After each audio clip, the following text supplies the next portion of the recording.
政治的消息来看，两岸的情势紧张。有外国媒体报道，美国的特种部队已经布置咧台湾，来甲咱军使用无人机作战。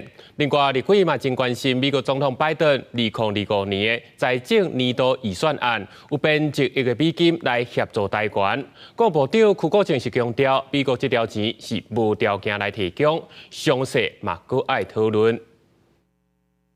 中国铁拳对台湾军事恐吓，外媒报道，美国启动重大台美军事合作。美国陆军特种部队陆兵部已经上驻台湾，负责协训金门甲澎湖两栖指挥中心。其中，美军协训台湾陆军使用乌式大黄蜂微型无人机，传出陆军特工部提议采买。国防部长邱国正13表示，国军建军备战有缺点、盲点，透过交流改进问题。看我们有哪些问题，我们怎么改进，看他们有什么长处，我们可以给他做一个学习。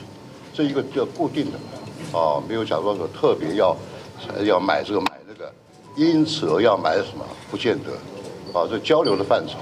美国去年提供8000万无偿军援台湾，传出包含气舰飞弹、战斗各种太阳机枪、牵涉配料补给、渡船、后勤维保。邱国正表示，是库存装备，暗过会应用。另外，美国总统拜登2015年财政年度预算案编列1亿美金协助台湾强化协作力。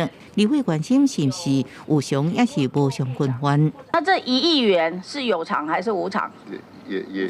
也一样是无偿。它这个有关这个法案呢，对我们最大的利处就是说，第一个，我们标准也可以讨论，它不会造成我们不会造成权收。由国防部统筹强军5大扰台样态，包含常态性活动、中间地带清剿、联合战备警巡、计划性联训、针对性军演。 国军强化战备反制强军，中国各大班刷反抗，邱国正依步无度，强军也是要淡化海峡中线。邱国正并不表示有危害，暗过会转化加做助力。